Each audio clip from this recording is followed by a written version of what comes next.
तो इसी शहर से हैं और जिला मुख्यालय से राजकुमार माथुर जी तो पिछली बार भी हमारे बीच में आ चुके हैं।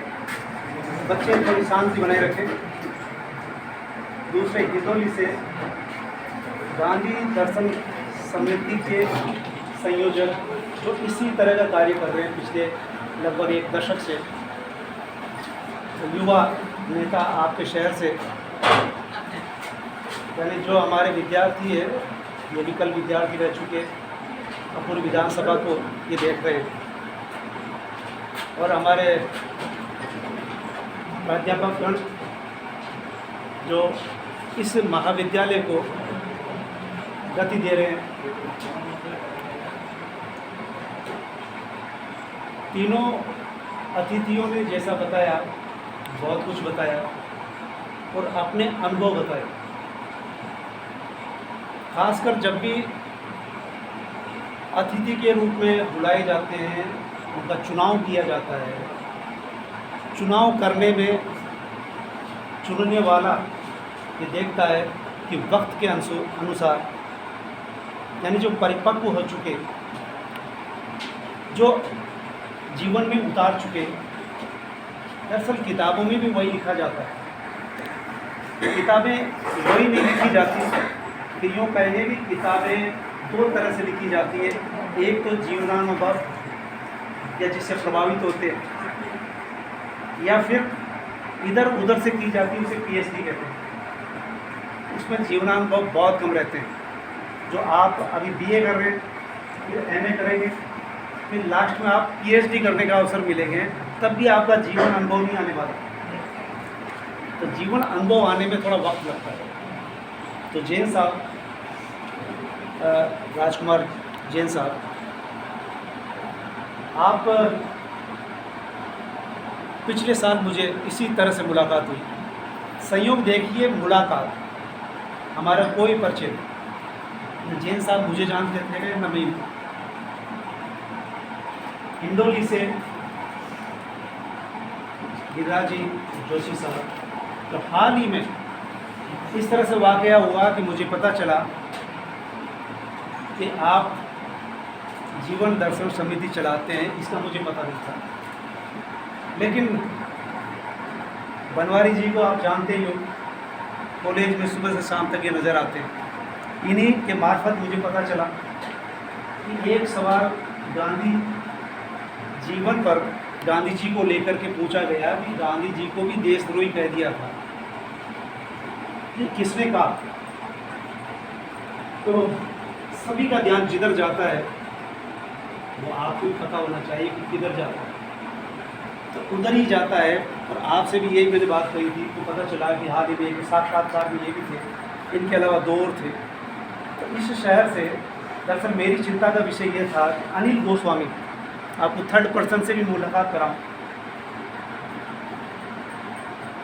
धूनी में एक कॉलेज स्कूल चलता है, वहाँ से एक दिन मोबाइल आया कि आपके शहर में जो गांधी जी पर बोल सके, गांधी जी को जी रहे हैं, ऐसे व्यक्ति के नाम दीजिए, हम एक कार्यक्रम करेंगे।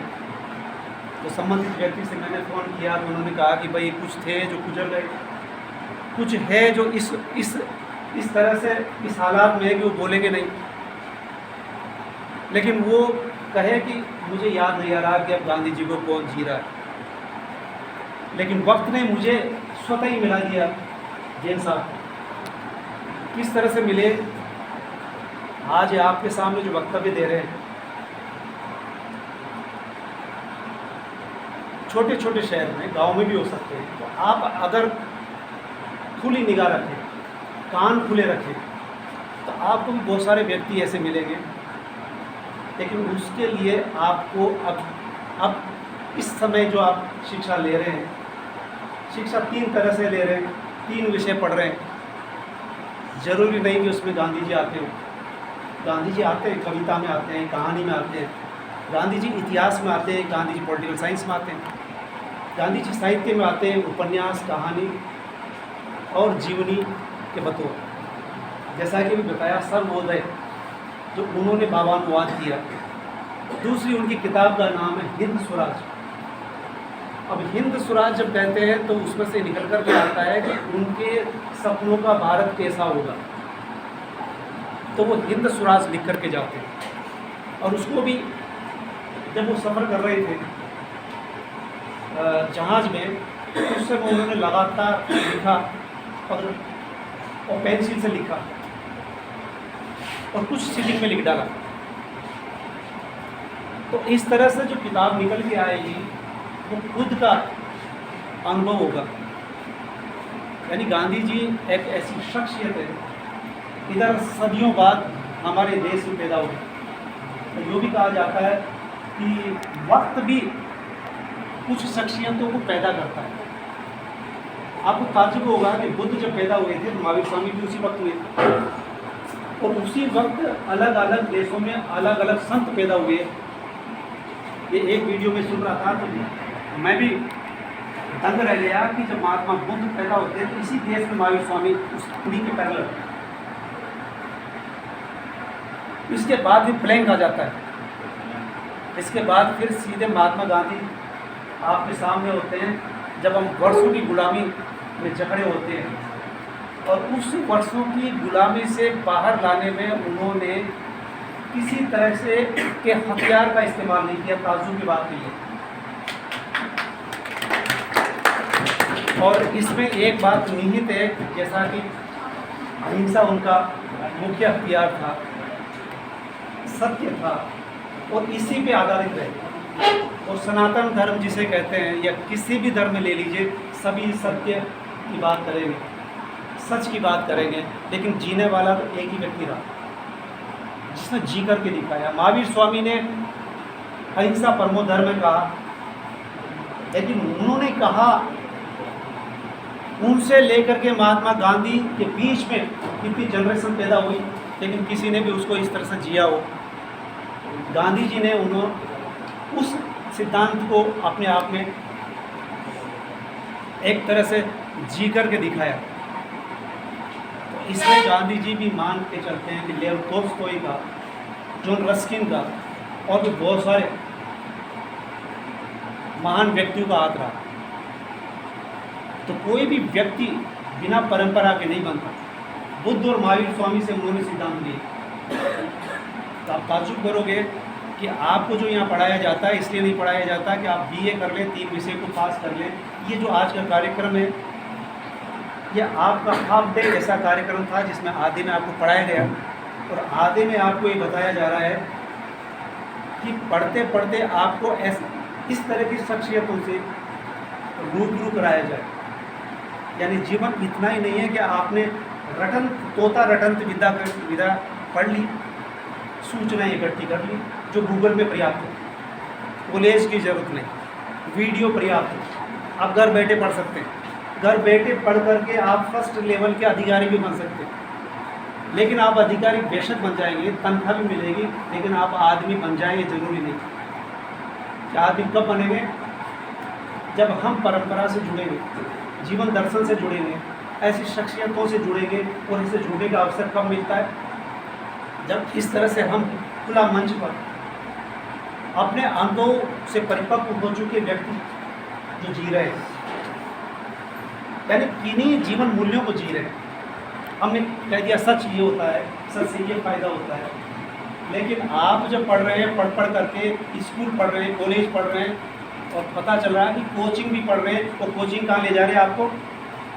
अवसाद में, तनाव में, अंततः आत्महत्या की। ये शिक्षा नहीं हो सकती। इसलिए आपको हम बता दें कि शिक्षा कहाँ मिलती है। स्कूल और कॉलेज में शिक्षा मिल सकती है। कोचिंग आपको क्या देते हैं? सूचनाओं का भंडार देते हैं और आपको एक दिन डॉक्टर इंजीनियर जरूर बना देते हैं। और डॉक्टर इंजीनियर कैसे बनते हैं? जो आपकी जेब खाली करे। उनका मकसद स्वास्थ्य प्रदान करना भी नहीं होता। ऐसा क्यों है? यानी गांधी के देश में हम किधर जा रहे हैं? यानी हम ऐसे चौराहे पर खड़े हैं कि हम इधर जाएंगे उधर जाएंगे, पता चला हम कोचिंग के थ्रू कहाँ जा सकते हैं। यानी मशीनी मानव बन सकते हैं। तो गांधी जी हमें याद दिलाते हैं कि गांधी जी एक ऐसे व्यक्ति थे जिनके पास 1 इंच ज़मीन नहीं थी उनके नाम से, रही होगी तो उन्होंने उसका नाम नहीं सुना। हम अपने नाम से न प्रॉपर्टी बनाई न बनाई, बल्कि अधनंगा फकीर होकर के वो व्यक्ति जिया, और आज विश्व पर उनका साम्राज्य कायम है। यानी विश्व के हर कोने में उनकी मूर्तियाँ लगी हुई है। क्यों मानते हैं लोग उनको? यानी राजघाट पर विश्व का कोई भी नेता आएगा तो भारत में प्रवेश करने से पहले राजघाट जरूर जाएगा। वो क्यों जाता है वहाँ? आपने सोचा होगा, अगर सोचे थोड़ी देर के लिए कि राजघाट में आखिर क्यों जाता है? ये बताने के लिए कि हम कुछ भी नहीं हैं, भले ही फला देश के हम सम्राट हो जाएं, राजा हो जाएं, लेकिन ये जो फकीर अधनंगा है, ये सबका इस वक्त जिसे हम सम्राट कहते हैं, अशोक, अकबर, द ग्रेट करके बात करते हैं। लेकिन मुझे लगता है कि गांधी जी ऐसे सम्राट थे जो विश्व सम्राट कह सकते हैं। तो विश्व में कोई भी व्यक्ति, कोई भी नेता ऐसा नहीं होगा जो गांधी जी को याद न करे। क्या था ऐसा? इसलिए राजघाट जाना पड़ता है। इसके बावजूद कुछ ऐसी शक्तियाँ हैं, जैसा कि जिक्र आया था, जैन साहब ने बताया था कि वो अहिंसा का पुजारी, विडम्बना देखिए कि वो अहिंसा का पुजारी हिंसा का शिकार होता है, और उसी देश में होता है जहाँ सनातन धर्म चलता है। तो इस सनातन धर्म का भी मूल्यांकन, पड़ताल करने की ज़रूरत है कि सिर्फ सनातन कहने से काम नहीं चलता, बल्कि सच के साथ जीना पड़ता है। और सच के साथ जो व्यक्ति जीता रहा, आपने नहीं बताया कि कहा जाता है कि बहुत अधिक अच्छा होना भी कितना खतरनाक हो सकता है। लेकिन दूसरे विद्वान ने कहा कि बेशक अच्छा होना बेहद ज़रूरी है, चाहे उसके लिए 50 गोलियाँ खानी पड़े। तो ऐसी शख्सियत हमारे यहाँ पैदा हुई, ये हमें फख्र होना चाहिए। और आज का दिन विश्व अहिंसा दिवस के रूप में संयुक्त राष्ट्र संघ को मानना पड़ा, स्वीकार करना पड़ा। इसका मतलब ये कि स्वीकार्य है ये व्यक्ति जिनके बारे में हमारे लिए जानना जरूरी है। और आज मुझे बेहद खुशी है कि जैन साहब ने जब ये कहा कि आपके तीनों निबंध बहुत बेहतर आए। हालांकि निबंध हम पिछले साल से लिखा रहे हैं, इस बार हमारे महाविद्यालय ने ये प्रोग्रेस की कि निबंध जो लिखे गए, निबंध में वो गुणवत्ता पाई गई, खास करके गांधी जी को समझने में। ये